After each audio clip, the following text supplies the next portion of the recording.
நாட்டு நாய்களுக்கும் எப்போதுமே தனி சிறப்பிடம் உண்டு. வரலாற்றில் பல இடங்களில் தமிழகத்து நாட்டு நாய்கள் தங்களது வீரத்தையும் விசுவாசத்தையும் காட்டியதாகவே விவரிக்கப்பட்டு வந்துள்ளன.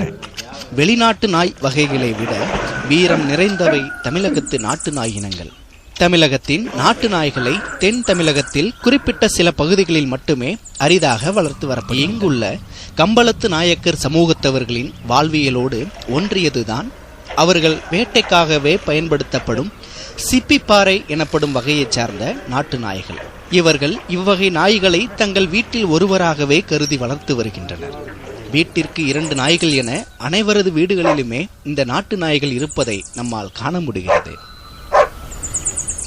தமிழ்நாட்டில் இருக்கிற மற்ற நாட்டு நாய்களோட வேகத்துக்கும் இங்கே கரிசல் பூமியில் இந்த வளர்கிற இந்த நாயோட வேகத்துக்கும் அதிகமான வித்தியாசம் இருக்குது. இங்கே உள்ள தன்மை அது. அதனால் வேகம்தான் அதிகம் ஜாஸ்தியாக இருக்கும். பிறகு பழக்க வழக்க ரீதியாக நம்ம வீட்டில் வளர்க்குறதுனால இயற்கையாகவே மனிதனோட அந்த சுபாவத்தை அறிஞ்சு நடக்கிற பழக்கம் இருக்கும். இப்போ ஒரு ஆள் வேற ஆள் வராங்க அப்படின்னா அவங்கள கடிக்க போகிற மாதிரி இருந்ததுன்னா இவங்க சத்தம் கொடுத்தாலே நிற்கும். அந்த அளவுக்கு பழக்கமாக இருக்கும். அது குணாதிசயம். நாட்டு நாய் இனங்கள் என்றாலே தமிழகத்தில் பிரசித்தி பெற்றவை சிப்பிப்பாறை, கன்னி, கோம்பை, ராஜபாளையம் போன்றவைதான். அப்படி பெருமை மிக்க தமிழக நாட்டு நாய்களுள் ஒன்றுதான் சிப்பிப்பாறை. தென்னிந்தியாவைச் சேர்ந்த ஓர் நாய் இனமாகும். இவை முக்கியமாக காட்டுப்பன்றி, மான், முயல் ஆகியவற்றை வேட்டையாடவும் வீட்டு காவலுக்கும் பயன்படுத்தப்படுகின்றன. மதுரை அருகே உள்ள சிப்பிப்பாறையில் அரச குடும்பத்தினரால் இவ்வகை நாய்கள் இனப்பெருக்கம் செய்யப்பட்டன.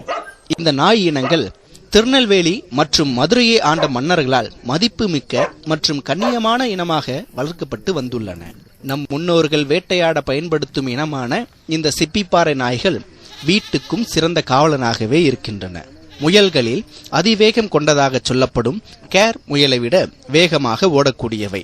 மனிதர்களுடன் மிகவும் பாசத்துடன் பழகும் இந்த இன நாய்கள் முழுக்க முழுக்க மனிதர்களை நேசிக்கும் குணம் கொண்டவை. உரிமையாளருக்கு மிகவும் உண்மையாக இருக்கவும் சுயமாக சிந்திக்கக்கூடிய திறனையும் படைத்தவை. பழகுவதற்கு மிகவும் எளிதானவை. என்னோட நாய் சிறந்ததுன்னு நான் எங்கே காமிக்க முடியும்? இது மாதிரி ஒரு இடத்துல காமிக்க முடியும். ஃபேஷன் ஷோ நடத்த முடியாது. ஆனால் மற்ற நாய்களை வச்சு ஃபேஷன் ஷோ நடத்திட்டு இருக்காங்க. அப்படி நடத்த முடியாது. இதை வேறத்தை காமிக்கிறதுக்கான ஒரு களமாக தான் இந்த வேட்டையை பயன்படுத்துகிறோமே தவிர இது அதை துன்புறுத்தி அடித்து சாப்பிட்டு கொண்டு கறி வச்சு சாப்பிடணும் அப்படிங்கிற இதெல்லாம் கிடையாது. எங்களோட நாய்களோட திறமையை காட்டுவதற்கான ஒரு களம். பெண் வீட்டார் மணமகனுக்கு அளிக்கும் சீர்வரிசைகளில் இது போன்ற நாட்டு நாய்களும் கண்டிப்பாக இடம்பெற்றிருக்கின்றன. இந்த பகுதிகளில் இது போன்ற வேட்டை நாய்கள் பண்ணை காவலன் என பெயரையும் கொண்டுள்ளன. தனி ஒருவனாக காவல் காப்பதில் திறமைசாலிகள் இவ்வகை நாய்கள். இவற்றை மீறி எந்த மிருகமும் அருகில் நெருங்க முடியாது. காட்டு எருமையை கூட வேட்டையாடும் திறன் படைத்தவை இந்த நாட்டு நாய்கள்.